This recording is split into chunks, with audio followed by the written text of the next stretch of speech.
usually like to have it up on my phone just to like see if like how it's going and stuff like that as well. Gotcha, gotcha. Awesome.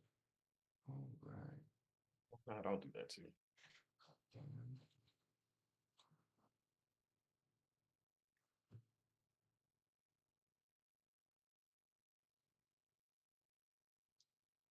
Is it live?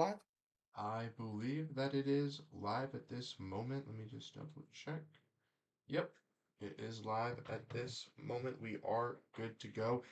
Welcome, everybody, to a weekly live stream here on Suns Digest. It's your boys, Bruce and Curtis, back here once again as we break down this Suns team on the weekly live. And as you guys know, on these Thursday afternoons, we go over the Phoenix Suns as a whole, looking at their past week, looking at the future week, and going over your guys' questions and thoughts on the team. So let us know what you guys think down below in the comment section. So we have some stuff to discuss and go over. But Curtis, how you doing today, my guy? We obviously have done some nice videos on the channel so far, but it's our first stream here on Suns Digest. How you feeling? First stream, man. I'm feeling good. Feeling good. It's been exciting working with you, and it's gonna be good to just chat with the people. You know, what I'm saying, have a good conversation. Exactly, exactly. And as we all know, the Suns have kind of are in that, trade atmosphere at this very moment. Maybe not involved in anything recently new coming out since we've broken down our recent video today, but we'll keep an eye on some stuff revolving around that and anything if anything happens while the stream is going on or something like that, we'll definitely dive into it. But like we mentioned, for this Suns team, they have a little bit of a big opportunity kind of coming into this week here as they obviously are looking to get onto the right side of the column. They got 2 days off. They have no game today and no game tomorrow, but their next game is on Saturday night when they take on the Washington Wizards. And in their last performance versus the Brooklyn Nets last night, they gave them a nice beatdown. So it would be nice to see the Phoenix Suns be able to kind of give that a little bit of that once again. Don't you think? Oh yeah, it'd be nice. Be nice. We definitely cooked the Nets up, dog. That was a nasty game right there. But there was a moment whenever it looked like they were about to come back, but nah, Yeah, nothing like doing, dog. exactly like we were talking about. Booker just handled them in that game, man. Booker just kind of took over in that fourth quarter, really just sealed the deal for this Phoenix Suns team. And ultimately, I think kind of seals the deal on why they need to still kind of compete for this playoff spot in my eyes. All right, all right. We're going there. He wants to keep going. Y'all already know my stance.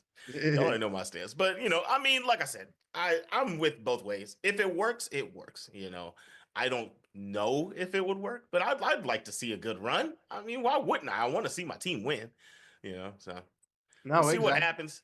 We'll see what happens. We'll see what happens. But let's dive in and let's look at this Suns team as we break down this past week. And like I said, if you guys have any thoughts, questions, anything you want to say about this team, drop them down below in the comment section. But let's get into it. As we see, obviously, the Phoenix Suns last Thursday, before we on last Thursday when we were in stream, we were previewing this game. But this week we see the Suns taking on the Washington Wizards. And in this game, the Suns basically had most of control versus the Wizards. They won 130 to 123. And even though that scoreboard was a little bit close, in my opinion, it was obviously a bigger blowout. The Suns had a 20-point lead for a majority of this contest, only late in the fourth quarter, where the Wizards kind of really coming back. If we want to look at the box score and the actual stuff, team stats and stuff like that. We see Kevin Durant shot 50%, 23 points. This was another game when Devin Booker was really, really effective for this Phoenix Suns team. 13 for 15 from the line, was able to drive and get to the basket for the Suns. And Grayson Allen had 21 points as well for the Suns. This was as after, obviously, Nick Richards was acquired, but he was not with the team at this very moment. Was there anything that you remember from this Wizards game that really stood out to you, Curtis? I mean, for me, it was more on the other side. I mean, Poole only played 26 minutes and shot 6 for 16. I think that was a huge reason why we won the game. That was one of the bigger reasons, things that I had my eye on in that game because, I mean, I'm a Suns fan, but I like Poole. I'm a Mm-hmm. fan of the guy, and so I wanted to see him have a good game while still have the Suns win. I love competitive basketball, and I don't think he played played the best. So coming into this next matchup, I'm looking for him to try to light it up with Booker. So Yeah, yeah, I think that's going to be a good head to head. we got the Suns taking on the Wizards once again on Saturday, so that's going to be like a little bit of a revenge. And we've seen the Suns over these last couple of games as well really combat against some of these Eastern Conference teams once again. We saw them take on the Hornets twice recently. We saw them take on the Hawks twice recently. Now we're seeing them take on the Wizards twice. Obviously, one on the road, one on at home, but it's kind of wild to see them just kind of running into these teams once again. But after that game versus the Washington Wizards, we did see the Nick Richards debut. And how are you feeling about Nick Richards? I know you've been really high on him. You've really been liking him, but Yeah, let the Suns fans know what Curtis really feels about his boy, Nick Richards. I think it was a huge pickup. I think that guy's got some more. He's got room to develop. He can get a little bit more added to his offensive bag. I think that that's something that they'll be working on with him over the time that we keep him. But like I said, I've said it in a few of these videos. His rebounding is exponential. It was something we needed. First off, I get mad at my sons because we don't pick up what we need. We make moves, but sometimes it just feels like why, you know? But that right there, that pickup was exactly what we needed. So I'm a fan of him. I'm having fun with it. Yeah, I'm having fun with it too. And a lot of other Suns fans as well are very, very pumped up with the guy, Nick Richards. We saw in his debut for the Phoenix Suns versus the Pistons, they were able to get a big time victory. If we want to look at the box score, go over Nick Richards' stats once again. In his debut for the Suns, he was off the bench. He played 29 minutes, 7 for 8 from the field, 7 for 9 from free throw, with 11 rebounds, 1 assist, 1 steal, zero blocks, but 21 points and a plus 22. And comparative to the other centers on the Suns roster in Mason Plumlee, who was a minus 10, and Oso Iguodaro in a minus 9. That is something that you love to see on the margins for the Suns because that's been one of their, key issues this season has been that Mm-hmm. center play, how they've been able to keep some of those centers in actions and stuff like that, and how they've been not be able to provide enough for the Suns in for them to be able to compete. Yep.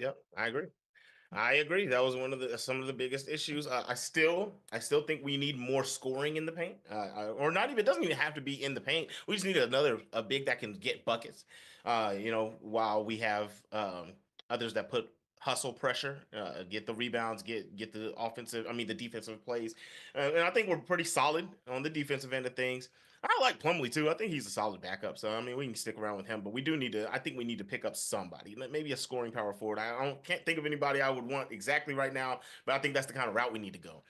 So I got a question for you, Curtis, because on this channel I've kind of been talking about a player in Duop Reith that I really like. I don't know if you know much about Duop Reith, but he's a little bit of a shooting big. He was a rookie last season for the Portland Trailblazers, and I think he could be a little bit of an impact piece. He's on a cheap contract. He only makes around $2 million, so it would be a little bit easy for the Suns to get him. He's the fourth string center on the Blazers as well, behind rookie Donovan Clingan, DeAndre Ayton, who was recently traded there, and Robert Williams. Now, I know they're looking to move Robert Williams, could possibly be looking to move Ayton in the future, but obviously Klingon is their guy. Could a guy like Duop Reith be that little bit of a solution for that front court to that shooting, do you think? Or do you think they need a little bit more than a guy in Duop Reith? I think we need more, man. You think I'm we need looking at more? his 2023 to 2024, 17.9 minutes a game. He's getting a 9.1 points. 9.1 points. Good shooting percentages. Good shooting percentages.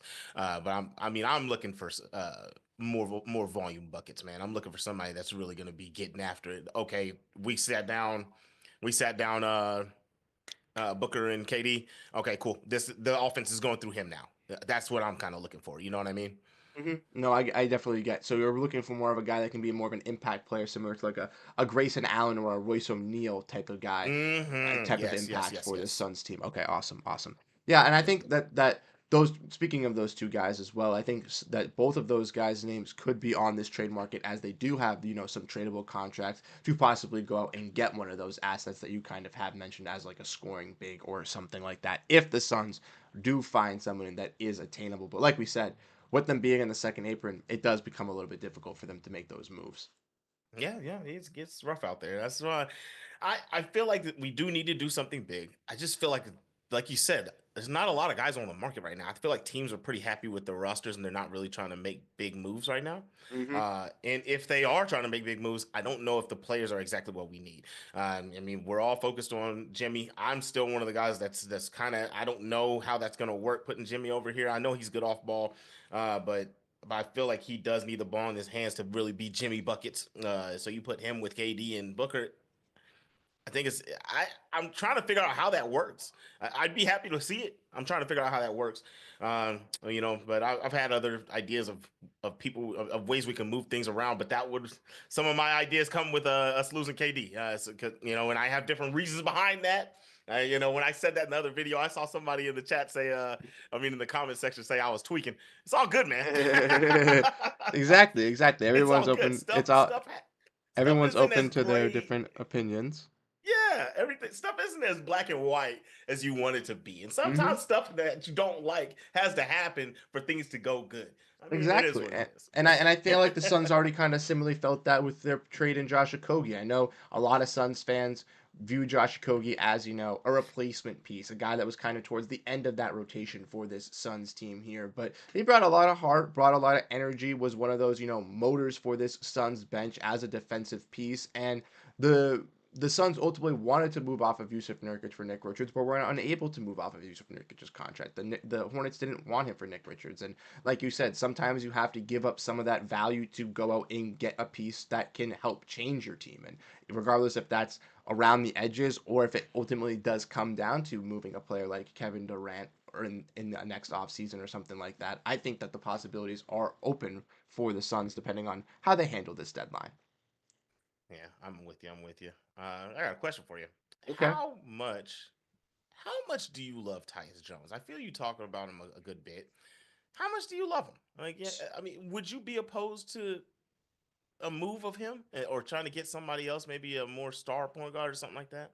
So, I was all in on the Tyus Jones wavelength. At the start of the offseason, I was very, very high on getting a player like Tyus Jones. I thought he brought exactly what the Suns needed, a point guard who could handle the ball and limit the turnovers. And that's what we've seen with Tyus Jones so far. But with this team, we see the turnovers kind of still linger.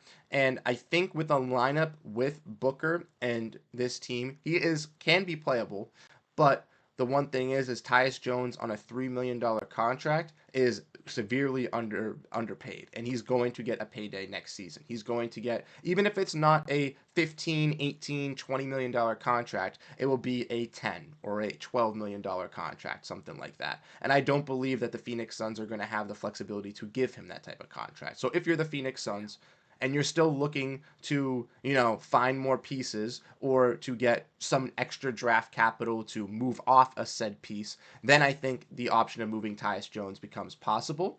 But at this very moment, I do believe that and it also depends on the roster as well, because with the lineups with Booker and Beal, the three guard lineups, that it's not really working. So if you keep Beal and you keep Booker, I say you move Tyus.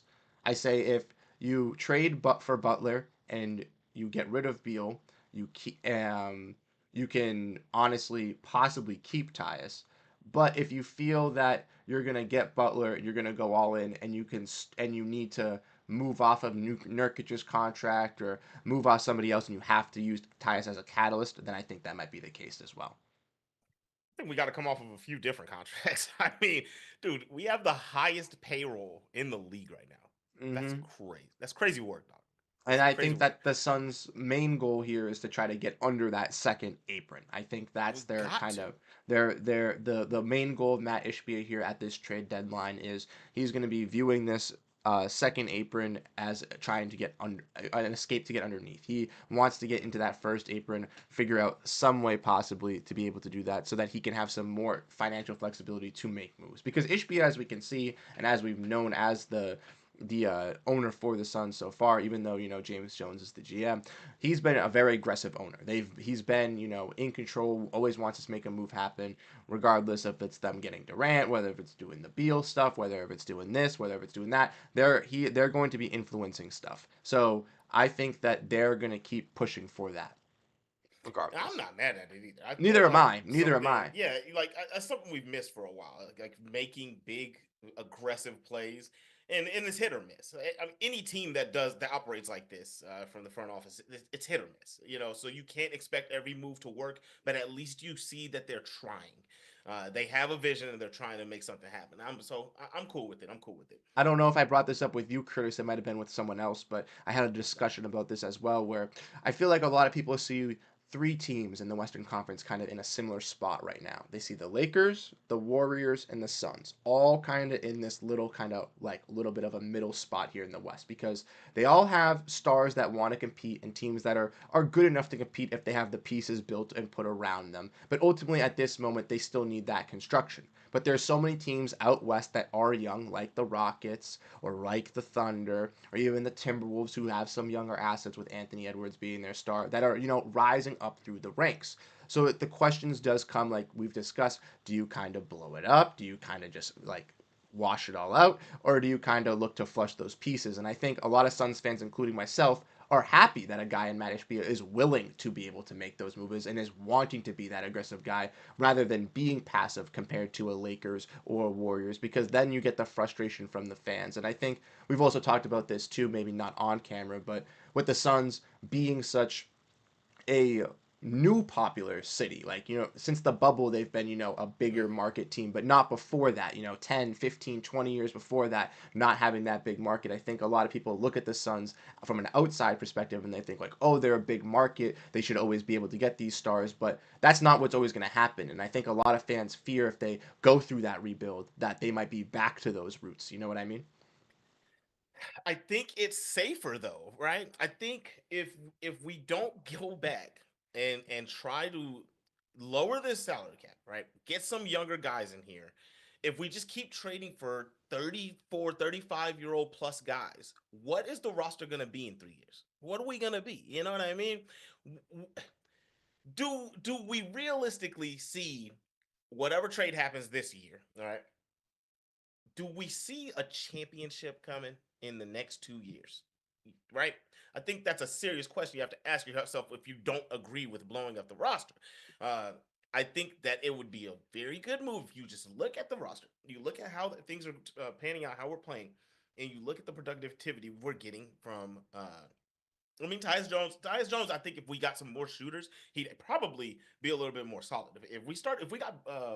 If we got rid of a couple of pieces, I don't want to keep saying Kevin Durant's name, but he's the value piece right here, right? You make a deal with him, and you try to do something with Beal, and then we try to restructure where we're going and get some younger talent in here and a few shooters scoring big and really get it rocking like that. I think that saves us going forwards in the next 10 years rather than trying to get one in the next two. And if that doesn't work, I fear that the team's just gonna be in peril for a bit here. Like our cap's so high, we have some rough contracts on us. It's gonna be tough to deal with if we don't do something now.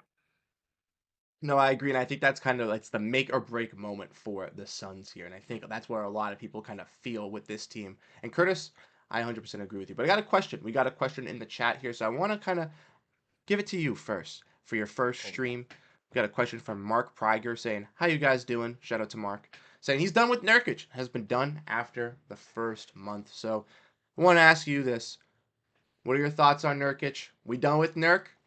We sticking with him? We out on him? Do we want him back? What's our open thoughts? I feel like you just asked me this in the last video we just did. Mm-hmm. But yeah, I'm with it, man. We can get him up out of here. We can package him up, put him in the box, wrap the bow on the top, put the wrapping paper on there. Well, you got to put the wrapping paper before the bow, but just put Yeah. him in the box with the other pieces and ship them off like a Christmas present and try to see what we get in return.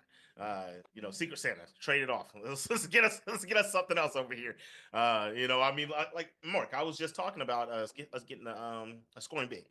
We get rid of him, that unloads some space, that unloads his contract, that unloads a position that is free. We get a scoring big over here. Let's get something right. I'm with it. All right, all right. And Curtis, since I know you're a big fan of the rebuild, I got another question for you as well. I'm Yeah.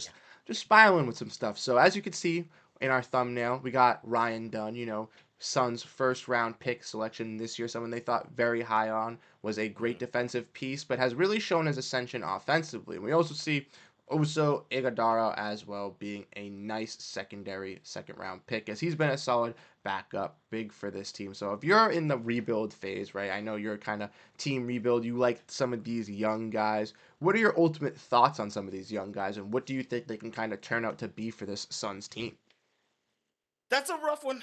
I'm gonna go ahead and I'm gonna plead the fifth on this one because I feel like Ryan Dunn. I don't have enough information. Right. I feel like in the rebuild process, you keep him and then see with the new roster what he becomes from there, right? We don't get rid of him. We don't package him up in the deal. You keep him and you see what happens with the new squad.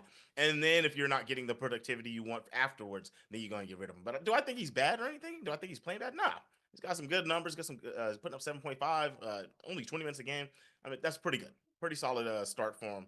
It's not it's not all star numbers or anything like that, but it's value. I mean, his turnovers are up there a little bit. I'm not a fan of that, but he's putting up some pretty good productivity. Yeah, I'm a big fan of Ryan Dunn. I think he really showcased how he could be a very solid offensive threat for this Suns team early on in the preseason and in the summer league, where he was able to really just showcase that 3-point shooting ability. And Suns fans kind of just were like, wow, is this our steal of the draft type of moment? Now, obviously, he's cooled down a little bit since then. He has, like you said, had some little bit of a struggles, but has shown that defensive growth. And a lot of fans kind of comparing him to guys like Cale Bridges, kind of Cam Johnson in that area. Do you think he can be to the likes of some of those guys, or do you think a little bit better, a little bit worse? Is there a kind of a prediction right there, or do you not really know? I'll give him a middle ground. I'll give him a Middle middle ground. ground. I don't see him becoming a star, but I could see him being a very solid piece for a squad. I think he's going to be a very solid piece from us, and I think that he has the ability to grow into, a very quality type of role. Not a role player, but a guy that can play a solid role with similar stars being a complementary piece. Something where you see very similar with the Celtics, with Jason Tatum and Jalen Brown having complementary pieces, and Drew Holiday, Derek White, and Kristaps Porzingis. I think he could be one of those type of guys for a Suns team. Oh yeah, oh yeah. Let me ask you something. All right. What's up with my man Bol, Man, Bull is a hot topic on Suns community fans. I want to know your guys' thoughts in the comment section on Bull because I know a lot of Sun fans have very polarizing decisions. I'm a Team Bull fan, man. I know that there are some people that I have talked to that obviously have kind of given me and talking some sense into why Bull hasn't been gifted so much of a run with this team. But in the spots that he's been able to make small impacts, 5, 8 minutes, he's been able to look pretty solid offensively and defensively. And I think the Suns are struggling with some big man help. Yes, he's a little bit thin of a framed guy, but so is Osa Iguodala. Why are they not trying out Bull into that backup center when they were letting up, when they didn't have Nick Richards? I don't know. I don't know if it's a personal vendetta with Mike Budenholzer and Bull. I don't know what it is, but Bull, yes, he may not be the best offensive player, but I think he shows a lot of shades defensively that he can help out as a little bit of a rim protector, and offensively, he does have some nice parts of his game. You know what's interesting too is when he first came around, he people did think he was going to be a good offensive player. I don't know what happened. That's kind of where I was going with it. I was just so confused on what happened with him as a whole, not even just the Sun. What happened with this guy? He was a big prospect. People really thought he was about to be out there hooping, and he's very lackluster, man. But I will say I'm with you. Give him some more time. Give him some more play time, and really like. I mean, I guess they're seeing something we're not back in practice. Maybe they just understand he's not gonna pan out. I would love to give him a chance. I'd love to see him.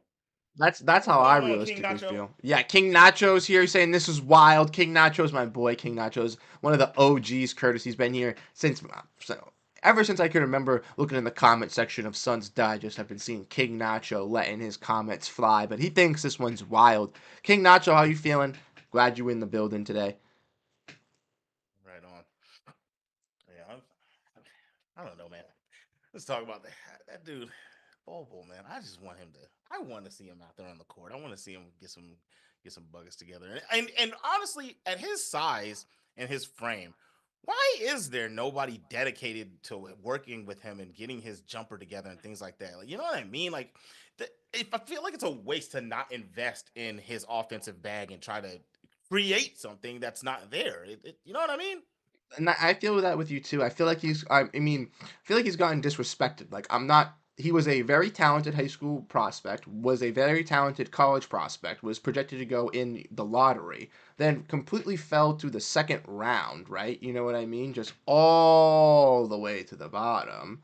And then after that was just never given up any opportunity. Traded from I remember he played on Boston for a little bit, but didn't even like suit up. Was on Denver for a little bit, just getting moved from trade to trade to trade. Never could find a true home, and then he found that home in Phoenix. And when they brought him in, and after last season he didn't really get that much run, I was like, okay, that's fine. But then they re-sign him, and you think, okay, maybe they'll finally give him the chance. You know what I mean? Why would he come back on a 1 year? Was there no one else that was willing to give him a chance? And Phoenix was just like, we're willing to bring back everyone. Like, was that the case? Because I realistically do not know why the Suns would offer him a contract and give him the high hopes of trying to play for this team if he's not even going to be gifted 5 minutes in consistent nights. Sorry, I just sending a message real quick. Now you're good. But I realistically do not know what's happened. Let's see. King Nacho feels the deal for Butler is not dead. He's saying that he has hopes. He's hoping that they can get a deal between Beal and Butler. And Todd Peterson is in here as well. What's up, Todd? How we doing today? Glad we could get some OGs in the chat. Like I said, you guys have been absolutely fantastic, popping out to the streams, hanging out, chatting about with the Suns with us, letting us know what you guys think in the comment section. Curtis, we got to 2,100 subscribers as well over on Suns Digest. We recently just hit 2K, I believe, like last week or something like that.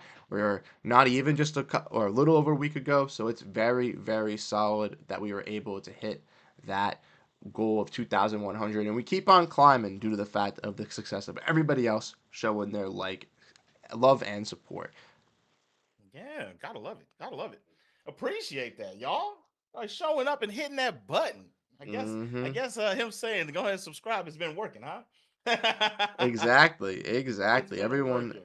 Everyone has been paying attention, and it has been going great. Which I mean, I love to see, man. That's what we're here to do. We're here to bring the content. We want to see the support. We just want to get you guys the news. You know what I mean? Make sure everyone gets everything ready to go about this Suns team. Curtis, let's dive in and let's talk about this Suns team some more, though. Let's look and let's go over the Suns' last two games that they recently played this Okay. week so far, because we did not go over those ones. The Cavaliers and the Nets. The Cavs was on MLK Day. They played in the afternoon. They got absolutely embarrassed. A lot of Suns fans are going to want to forget this game. This was a game where after they saw the acclamation of Nick Richards with the Pistons, they felt, yippee, we are having all our problems solved. And once again, they felt them crashing down. Was that kind of your reaction to that one too, Curtis? Yeah, that one was a stinker, brother. Yeah. We got torn to shreds, dog. And I think it's clear to say, man, my man Booker stepped out there and was not hooping, dog. He he was not hooping. He dropped what 15. That was a rough game, dog. Rough game all the way around. I mean, even KD was like the only shining factor. And then he's got 23 and 7 rebounds. Beautiful game there, but only 1 assist. And we need KD to be distributing a little bit more. That shows that he was forced to put up shots to try to keep us in the game that we were non-existent in. You know what I'm saying? So, only 4 rebounds from my man's Nick Richards. Rough game, rough game. It was tough. It was tough. And Nick Richards got in some early foul trouble there. And unfortunately, once again, the Cavaliers are a top team in the East, top team across the NBA. But that was kind of a little bit of a shocking alarm. You know what I mean to these Suns fans? Because a lot of Suns fans, including myself, even if they do think that this Butler Beal thing might not happen or will happen, they feel that if they get Butler, they can obviously get into that contention talks and do a couple more moves, they can do it as well. But the Cavs, one of those teams that are in those contention talks this season. You know what I mean? They're one of those Mm-hmm. top teams. And if they're doing this to the Phoenix Suns, that clearly shows you that obviously the Suns are just one step underneath that category. Just one step under, man. Donovan Mitchell, Hmm. dog. He was a hooper. He He was is. a He baller is. through and through. And a lot of To people be like to. honest, like I didn't expect him to be this good, early on. I figured he was gonna be good, but this is ridiculous how solid that boy is. Yeah, he is. He has been hooping, and I honestly didn't think he would I knew he was good, obviously, on the Jazz. I didn't know he would pan out to be that good, obviously, in the Jazz. But once he was obviously blossoming, I knew he was going to be solid. But I'm very happy that he's been able to transition and fit in very well in Cleveland as well. Oops, that back there. My man Mark in the chat. Let's see what Mark's He been is saying. sick of Beal it. and Nurkic must go. They both suck. Yeah, that's how both Suns feel. That's what I'm saying.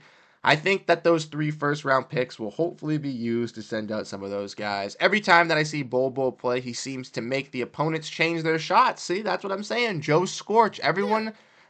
Everyone is very favorable of Bol, and that's the thing too is as a Suns fan, I want to see him thrive on our team, right? But as an NBA fan, as someone who cares for the production of these players and actually finding and achieving their dreams, if it doesn't happen on the Suns, I still want them to succeed. You know what I mean? If it doesn't have to be on the Suns, if it's on the Blazers or the Jazz, I want to see Bol get to achieve that and actually be that star player that he can truly be. So the Suns aren't going to give him the minutes, if they aren't going to give him the time, if they aren't going to invest in him, they should definitely look to trade him and find him that opportunity to be able to do so. Because, like we said, him signing this contract thought to me and you that he was going to play, and now he's just not even playing. Yeah, don't let this poor guy's career just sit on the wayside. Exactly. It's cool. You get to say, "Oh, I stayed in the league this long," but man, as a player, that fought this hard to get up there to the league, he wants to get out there and produce. He wants to really get out there and show people what he's got. And it's just unfortunate for him that he's stuck on the sidelines. But I do want to bring up go to Mark over here. I'm with him on Nurkic.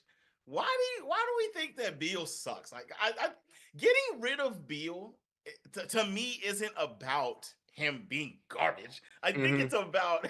it's about he just doesn't fit the team. Yep. Beal is a good player. Like we can't sit here and say that. If we go back and look at his stat line for the past 5 years, he's been balling. You know what I mean?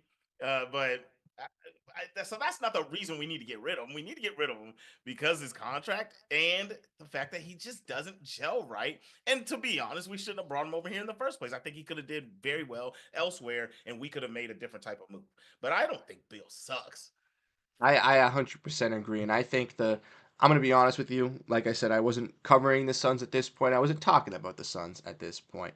But in my honest opinion, I think the Suns had a little bit of a panic move. They saw Bradley Beal was available on the trade market, and they needed to move off of 2 contracts in DeAndre and Chris Paul. And they felt that no one would take Chris Paul's contract on if they didn't get something better. And they saw Bradley Beal, they saw a 20 point per game scorer, someone that they could add instantly to plug in to add some more offense to their team because that was something they lacked with Chris Paul and with being injured that kind of season and not having him being fully 100%. And I think that's what they ultimately realistically saw was just adding 20 points to the score end every night. A guy that's going to be able to get a bucket, a guy that's going to be able to finish the game. But clearly what they didn't realize was that there's one basketball and there's 3 guys who need the basketball in their hands to be able to put up those points. And none of those players are the best off ball or are the best defensively. So when they run into other teams that are, and one of them's just sitting in the corner, it's similar to the Kyrie, KD, Harden, Brooklyn Nets from a couple years ago, where one of them is just sitting open doing nothing while the other two are just engaging running the offense. And that's why Beal's had to be moved to the bench. And I 100% agree. It's not that Beal is a bad player, and I think on some other teams around the league he would be a good fit. The only issue is that his last couple seasons he's been a little bit more injured and his numbers have gone down on the Suns because he's playing with guys in Booker and KD who have the ball and need to use it all the time. So his numbers, I think if he got moved to a different team, his stats would go up. And I think, like we've kind of talked about on the Bucks, I think he would be a much better fit for their team. He's a better plug and play person, in my opinion, than Middleton. He's a little bit more consistent than Middleton. He's a little bit younger. He's a little bit more healthier. Yeah, he's obviously been through some injuries through the last couple of seasons, but Middleton has dealt with a lot more. And I think that he would be an instant plus for Giannis to look out on the corner and seeing Bradley Beal catch and shoot easy money kick out from the post rather than fitting for a Suns team. You know what's funny though? I think if we put him over there, he's still in the same boat because he's still a ball dominant guy. So you can't put him out there with Dame, right? Well, exactly like it would be a little bit more difficult because obviously it'd be him and Dame, but at least when they're like they have the defense to overlap it. The Suns don't have that defense in the paint to really compensate for the lack of the defense in the front court. I can rock with it. I can rock with it. But I'm with it. I agree. There's probably some more. There's some better fits probably out there that would work better. But ultimately, across the league, it's very hard because I think Beal's perfect fit next to somebody is like a defensive guard, and like maybe that'd be like I'm just spewing off the top of my head, but like an Amen Thompson from the Houston Rockets. But why would the Houston Rockets want a Bradley Beal? You know what I mean? Type stuff like that. You know what I mean? Yep. I Yep. think Yep. that's more like a fit for them, or maybe a Los Angeles Lakers to play with LeBron and AD because they don't have a ball dominant scoring guard. But are they gonna trade? Blow up their whole roster to acquire another $50 million contract to be in a similar situation like the Suns? I don't necessarily know. You Yeah. know what I You know. mean? Yeah. What about we give him over there, right? And then we hmm get Austin Reeves. You know what I'm saying? This is look. I mean, Austin Reeves is a statured guy. We put him at the point. We're good. I mean, he's getting that's good assists right now. I think that's a that. good deal. Because you let LeBron over there, LeBron go ahead and play point. He's already doing it mhm. anyway. Like, Yeah, exactly. He'd be playing point so with Beal, and then they'd have the kick out for yeah, AD on the wing as well. I think Beal fits in perfectly there. The only problem is they just don't have the contracts because they obviously have you have to send out Reeves, Hachi, and I believe like three other or four other like veteran minimums, and with the second April rules and stuff like that, it'd be a little bit difficult. All right. Let's look back at some more comments. Ooh, Mark saying the Nets fans love Bol Bol. They were cheering when Bol Bol did score and was dominating in their last game. You think we should send him to the Nets? Is there anybody on the Nets that really intrigues you that could possibly be a possible guy to get? I gotta look at the roster to be honest, because I'm thinking of like what we could go, I trade know for they him. have some younger bigs. I don't necessarily know if they'd trade them, but like Dayron Sharp, Noah Clowney. I know they have some younger bigs. I know Noah Clowney and Nick Richards were getting into it a little bit in that Nets game the other night. Yeah, Um, it's like see, it's like the fans love him, but in the what would happen? Like if we tried to send him over there, I don't. Would they maybe even try to take this type of deal? Like because would he get new play time? I don't understand. I like the sentiment because they do love him, and hmm he would get a chance. Theoretically, he gets a chance to play over there, but I don't even know if they particularly need him. You know what I'm saying? But just for play, we could try to go and get my man Watford over here. I I could was do gonna that. say Trendon Watford is also a nice young piece. He was on the Blazers for a little while. Now he was on the Nets. He's always been intriguing to me as a little bit of a dunker guy. We got King Yeah. Nacho saying Beal must go first, then concentrate on Nurkic. Is that how you feel? Are you prioritizing the Beal over Nurk? Are we prioritizing Nurk over Beal? Are we prioritizing any move just to make the fans happy? I think I think that it's so hard to move Beal that you just work on Nurkic. Really, yeah, I think you just take a deal real quick with Nurkic, and then while you're doing that, you take the time and still you're still on the back end working for a Beal trade. But I think it's backwards. You got to get Nurk out of there first, and then you can get Beal because he's going to take more time. That's Okay. where I'm at with it. hmm From Mark, we got for the amount of this is his reasoning for saying Bradley Beal sucks, I believe. For the amount of money he's costing the Suns, he should be making an impact and he's always injured. And that's why I say that he sucks. But does being hurt make you bad at basketball? I don't think that. Okay, in for what we're getting out of him, he's not giving us the production that we are asking for. Yes, but as a skill analyzing, that guy is a hooper. He's a very good basketball player. I mean, look, I played basketball back in my day, and I'd get injured sometimes. When I was on the bench and I was hurt, I didn't suck. I just couldn't play. No, I But know. I'm with you. I'm with you. I'm upset with you. I'm just as upset like you. I want him off the roster, but the main thing for me is just I just can't wrap my head around why he ever came over. I remember the day it happened. All my friends rang my phone and they were like, "Yo, bro, you just got Bradley Beal, oh man!" And I was like, "I don't care for what." That's how I was too. That's exactly how I was too. I remember it was my college graduation party and I flipped out because I was like, you got to be kidding me. we traded for Bradley Beal, and I was like, why are the Suns adding this to their team? I did not see the fit at all, and clearly it's biting them in the back right now. But we got Seth Maxwell who's in the chat. All right, I'm in the live chat now. What's up, Seth?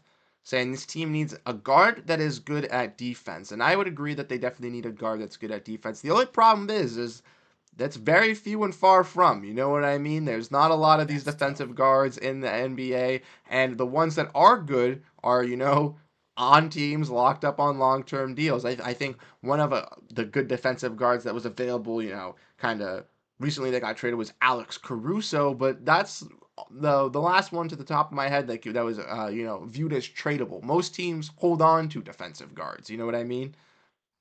Yeah, you don't trade in the middle of the season to get one of those.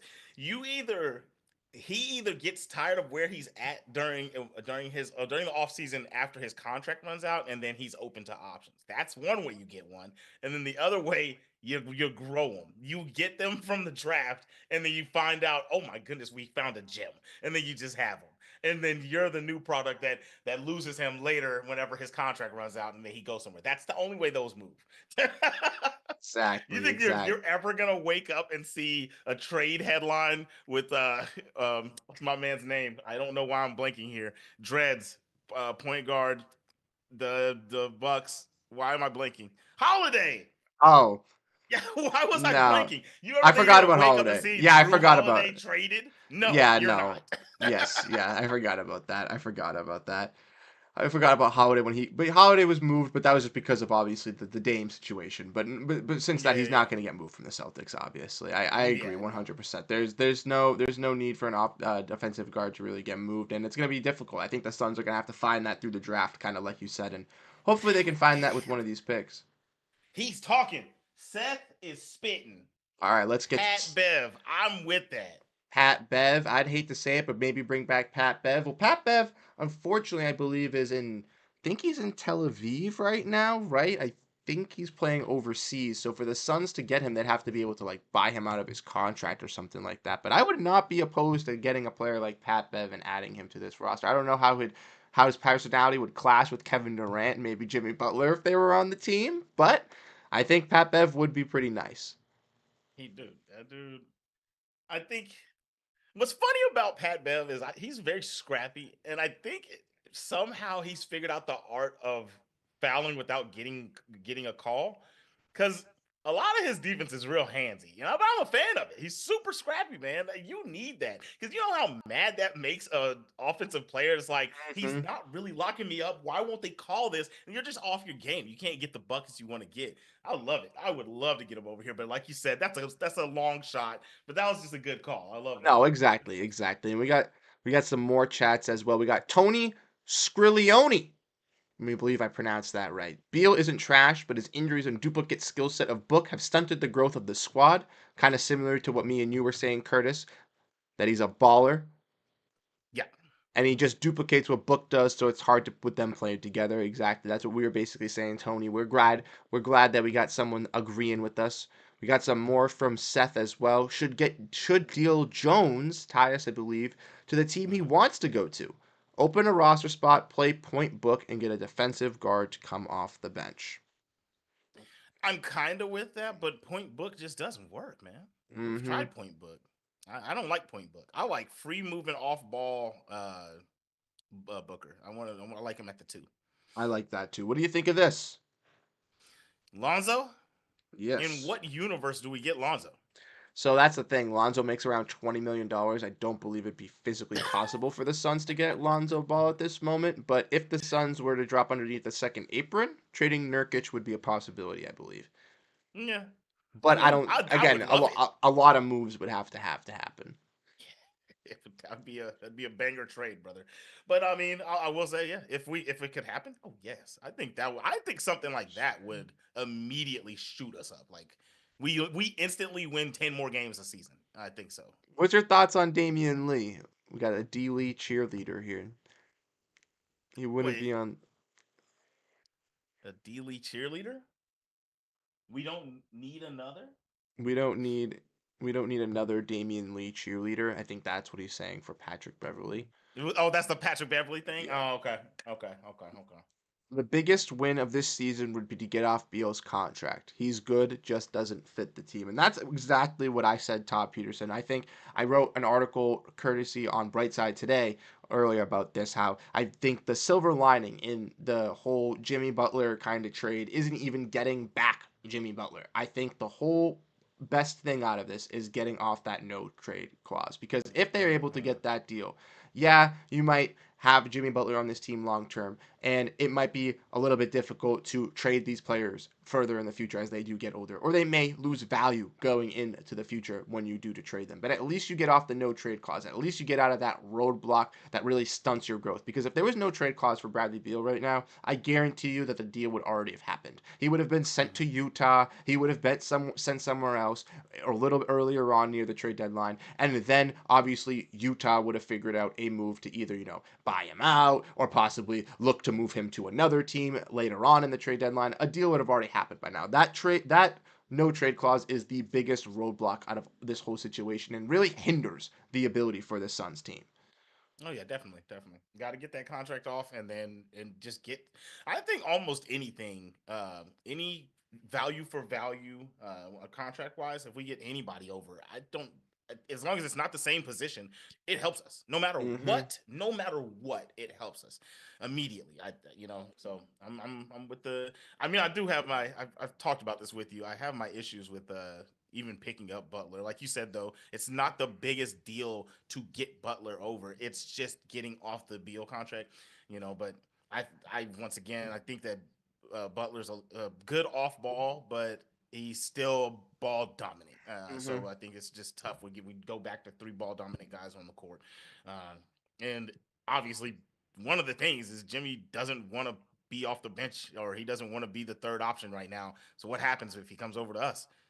I I feel like he becomes the third option again. How long would he like that? You know what I mean?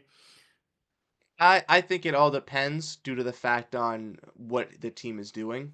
I Mm-hmm. think with Jimmy, a lot of his frustrations is obviously not getting paid because he thinks he's deserving of a contract extension, which I do believe he is, but at his age, maybe not as high as he thinks. You know what I mean? I don't think he's worth 50, $60 million. I think he's worth 30, $40 million at this age of his career. A 2, 3 year extension, but um Jimmy Butler obviously went to the finals 2 times with the Miami Heat with some Mm-hmm. lower seeded teams, obviously with the 8 seed, and they didn't make any necessary moves really to put around him. So I feel like with him coming to this Suns team, playing with Booker, playing with Beal, he might be not as acclimated to being the third star, you know what I mean? Maybe not as comfortable to do it every single night, but I think would be more willing to do so due to the fact that he knows he's coming to a team with two guys that are willing to be those guys. And if one of them has an off night, then he could step up to be that second or first star. You know what I mean?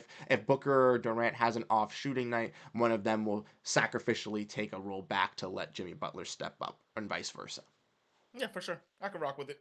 Yeah, I don't know. Like I said, I don't think it's a bad deal. I do have my Mm-hmm. my my my grievances, Exactly, and but I feel that a little bit too. I think there's like a bad side and a good side to it all. You know what I mean? yes, yes, yes. I Yeah, think I when you mean, look I'd on like to both watch it. sides.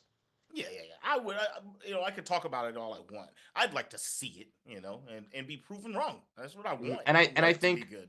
And I think for Suns fans as well, and I think Curtis, you could 100% agree to this, regardless of the fact is if there were other options instead of a Butler, you know what I mean? I think that's where it kind of really gets stagnant with Suns fans because the only option is Butler for Beal. You know what I mean? It's a 1-for-1 switch. It's not like they could, because of the second apron and because of all these restrictions, it's not like you could trade Beal for 2 to 3 players to add to this team to then play alongside these guys. I think that's a direction where if it was more plausible and you could either go, do we add 2 to 3 role players or do we add Butler? A lot of fans, even including myself, would be in that other direction of adding those Mm-hmm. pieces. But it's just due to the fact that they are so limited into what they can go out for and what they can add that it is very difficult. You know what I mean? Yeah.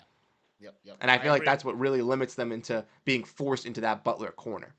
But we got a comment from Mark saying, you two are great together. Thanks for being a great dynamic duo. And we want to say thank you to Mark because thank you so much for showing your support. We appreciate it over here. Like I said, Curtis and I are going to be on these weekly streams every Thursday, 6 p.m. Eastern, 3 p.m. Pacific.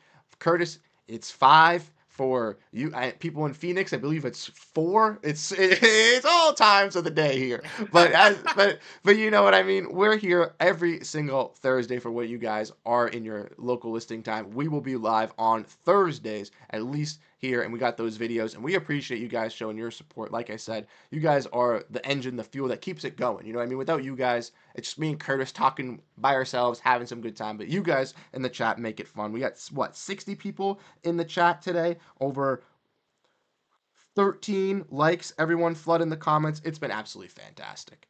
Heck yeah, man! Good conversation. I'm glad you guys are posing questions and speak your mind in there, man. That makes it so much more fun, and I appreciate that a lot, Mark. I'm gonna tell you guys. I'm gonna tell you guys something. Uh, so I come from the world. I've been working on camera for about 8 years now. I come from the world of esports, and this is my first time being in getting to talk about my favorite team and being in sports media, guys. I was so nervous to do this, and you guys in the comment section and in this chat, you're making me feel very welcome and taking some of the nerves away. I feel really good. Thank you, guys. Yeah, that's what we love to see, Curtis. And I'll be honest with you, I felt the same way when I started tapping into this too. Obviously, you know what I mean. Like I just started a little over a year ago. Obviously, getting the nerves and stuff like that. But it's always great to have a great co-host, someone that obviously knows the Suns, can work back and forth, and just is willing to answer these questions and just have a great time. Like everyone's saying, Tony Skillaroni saying the green mark. Let's hit that like button. Let's hit that like button, guys. Like you guys have been saying, you guys have been absolutely fantastic. We have been having a great time with you guys, and leading up to the trade deadline, there's going to be more and more stuff. You know what I mean? Oh, got the baby dreads. Nice. Yeah, he's complimenting the hair, Curtis. He's Just giving you on the your top. Just respect. on the top. Just I'm on the trying. I'm top. trying. I'm I early. I've had them for like about 2 months. I like it. I like it. I like the jerseys in the back too. You got the Booker jersey hanging up. What's the other one? The Nash jersey. Yeah, yeah. Yes, I like it with the sir. setup. The setup is The looking Booker and the nice. Nash. I'm thinking I'm gonna put the KD one over here and put it in the KD corner. too. Nice, nice. I Yeah, like yeah. that. I like that. I got a I got Booker, Nash, and CP, and I have an Aiton Valley jersey. Should we hang that one up? Nah. Nah. Hey, I'm gonna be honest too. Y'all, I might get some hate for this one. You tell me what you think on this one, brother. I am a little bit of a Chris Paul hater, brother. No, Oh man, no. he makes me so mad. He's so good, but something's wrong when it's crunch time, man. I'm not buying no CP jersey, bro. I'm not doing it. No, no CP jersey. I'd buy the old Hornets one. Yeah, Oh, yeah, okay, okay, yeah. okay. I got one of those. Not getting the Suns one, bro. I got an old Hornets one of those. I got a nice one of those. But what was I gonna say? Not a big fan of CP, huh? So you were you it? So even without even with moving CP for Beal, you were still wanting to move off CP, but not happy that they went and got Beal. You would have wished it was someone different. You know what I wish? I wish that we never did that giant re-sign when he was 37 years old. What the heck was that? When I woke up and saw that, I was absolute pissed. But hey, it happened. It So happened. but That's it happened, right? So we did the re-sign, and then we got him off, but then we got Beal. It's like, I mean, dog, we could have got something else, something else. I mean, that was look, man, those are just rough moves right there. Just hmm rough plays, back to back burners. exactly. Curtis, I got one last question before we head out. So the Suns, as we all know, take on the Wizards on Saturday. For their game on Saturday, do you think the Phoenix Suns will make a trade before that game or not? Before the game? Mm-hmm. Hmm. Play on, I believe, at 9 p.m. because I think they are yeah 9 p.m. and they are back at home. They are home from their 5 game road trip. So this would be the game where if they are back, Nurkic could be able to suit up if he's still under the roster. He's suiting up. I don't think we're not doing a trade before. You don't think we're doing a trade? You I'm think not it's calling it. No. no? All right, all right. I'm in the reverse just because I want to see a trade happen, just because I want to see something go down. But I'm gonna be honest with you, I don't think necessarily we're gonna see anything happen. I just really, really want to see something happen. I want to see a shakeup. I want to see a big move come through with this Suns team in the next 48 hours. But if not, then we obviously have what I think a little over 2 weeks to the trade deadline. Trade deadline is on the 6th, so 2 weeks exactly from today. So, yes, just a little under 2 weeks from the trade deadline from Saturday to where they could possibly be able to get a move for Butler, maybe move off Beal, or do whatever they would like to do. Curtis, before we sign off on the stream, is there anything else that you would like to add on? Nah, man. I mean, y'all just keep on showing up. This was super fun. I'll see y'all next time, man. And just make sure every time you see the video, tell your friends, all your homies, all the group chats you're in to come over to Suns Digest and hit that subscribe button. That's all I got for you. Exactly, Curtis. Like Curtis said, if you guys are a big Suns fan, if you got friends, group chats, wherever you like your Suns media, go check it out. You can also follow Curtis and myself over on Twitter or X as well, over on Blue Sky as well, if you want to find us. Curtis, I'll let you obviously plug yours in a second. I'm obviously at Bruce Velez over there, but you can follow me. You can get updates on the Suns stuff, not only just on Suns Digest, but my son's writing as well for what I did for Brightside. We had 2 articles go out for there today. I know Curtis does some other stuff that he likes to promote as well. He just dropped it down below in the chat right here. So if you want to follow Curtis or myself over on X or at Twitter, go follow us, or Blue Sky, go follow us over there because we post updates, give you updates for videos, live streams, more talking about the Suns, just everything that you guys would like to see. Once again, Curtis and I will be giving you guys those daily uploads. We'll have these weekly live streams coming every single Thursday at the same exact start time. So if you guys enjoyed this one like you guys were today, every shout out to everyone in the chat, from Tony Skillaroni, Seth Maxwell, my boys King Nacho was in here, Mark Priger as well, and Joe Scorch and Brosif. Thank you guys so much for tuning into the stream today. We're going to be signing off on Suns Digest here from Bruce Velez and Curtis Jones. We'll catch you guys in the next stream. Have a great rest of your day, and